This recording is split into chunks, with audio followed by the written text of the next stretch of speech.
Hi there, my name is Kenyon.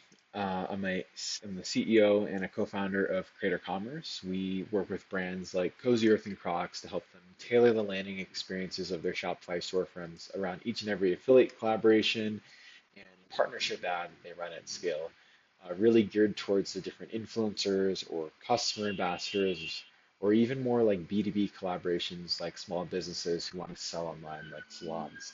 Ultimately, what Creator Commerce is building for is to help brands strengthen the relationships with the new age way in which they're building acquisition flywheels through personalities and help them better convert the traffic that they're bringing in. Really, at its foundation, what Creator Commerce is after is we're building a data platform. I guess you could say it's a clay for commerce personalization if you want to use buzzwords. But our earned insight over our 3 years over at TapCart building storefronts is that if you look at the e-commerce storefronts of today, as beautiful as they really are bad salespeople. Because if you ask yourself what's the difference between a good salesperson and a bad salesperson, a good salesperson actually tailors their pitch around context. They don't try to just shoot in the dark and say what they think you want to know. They actually listen intently and think about why are you here? Who sent you? What was the context? Let me craft the pitch accordingly. E-commerce sites don't work like that today. Yes, there's a lot of tools out there building, funnel tools that kind of attack this issue. But what we've kind of recognized through our time at TapCredit is that building storefronts is a trap. Where you really need to be in this space, especially in personalization, is strictly on the data side and on the developer ecosystem side to help brands use the storefronts they've spent tens of thousands of dollars on to instead make them just more intelligent with the data, underlying data that pipes into them. So Creator Commerce is doing this. We're really focused on doing this around partnerships and collaborations right now because we think it's the hardest problem to solve. There's a lot of really interesting areas that can go later that we don't really care about at the moment because we care about the really interesting momentum that brands are seeing right now as they work with influencers, as they work with small businesses to grow their businesses without just traditionally pouring money on ads. That said, when we talk about ads, it's been really exciting to see what Meta is doing in the world of partnership ads, and we also are seeing a lot of platforms building and making it easier for brands to spin those up. So naturally, we're seeing these collaborative storefront experiences extend to those types of relationships as well. But it's the same underlying technology. Um, but where we're going from here is this. We see that the big opportunity in e-commerce right now is how do brands strengthen those relationships with those acquisition sources and really better convert that traffic. Ultimately, we think that just leads to what, you can call it e-commerce 2.0, 3.0, I don't know where you think we're at, but really it just becomes a natural elevation of how e-commerce storefronts manifest to just personalize around the traffic source and bring in all the data that we know about that traffic source and to pipe it in using a developer ecosystem who knows how to build and code around a personalization stack to really just create the next generation of storefronts. Now, let's talk about developer ecosystems. What really has us fascinated right now is seeing how AI is candidly stealing people's lunches.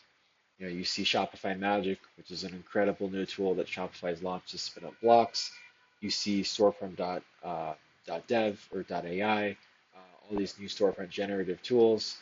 We really think storefronts and code is going to be a commodity in the future, and where developers, the thousands and thousands of Shopify developers and agencies out there, are going to really need to position themselves around strategic builds and strategic directions that you can take a brand from going from, e-commerce 1.0 to e-commerce 2.0, and we really think that we're building a platform that can galvanize the developer ecosystem, um, not just through a facade of like we're a low-code tool that you can come build on, but that we're a high-code tool that you can use your deep level of expertise around. You can use the data that you can enrich in our platform and build these highly personalized homepages that are built once and can be personalized infinitely around any influencer, around any ad that traffic's coming from. And we believe that can extend not just from the storefront experience with traditional e-commerce storefront developers, but into the email experience with traditional email Klaviyo specialists or Klaviyo developers as well. If You are capturing context that a user has purchased through a specific funnel as with specific personalization. Creator Commerce allows you to push that personalization into the Klaviyo CRM so that you can continue to send emails around that context as well now that you know that it works. So this is really where Creator Commerce is going.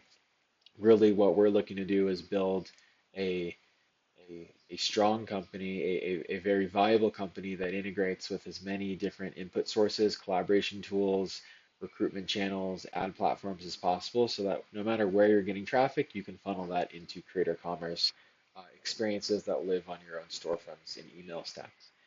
We're trying to do this as much as we can with a team of two, maybe a team of three, team of four, armed with as many agents and AI tools as possible to build, one as big of a company as you can build with a few people. We think that developers feel a little hung out and dry right now.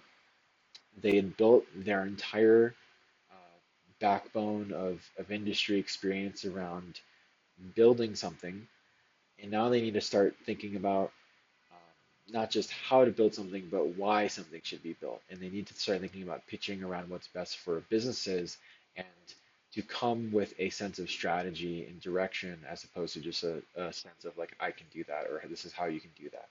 Um, we think Creator Commerce is a central piece to that. It will be a central tool to help developers in agencies right now. And we think that this is really the opportunity of the moment of where AI is. It's hard to say where AI goes in the future, but we do know one thing for sure is that as software becomes a commodity, really the special sauce is going to be in community, in distribution, and in data. All three things are what Creator Commerce is focused on now and are looking to basically take a moment to think about our opportunity to get on the community side of that to carry us as we continue on our end to focus on building the data side as well as the integrated ecosystem that we've been focused on so far to date. So thanks so much for watching and hearing a little bit about how we're building Creator Commerce right now.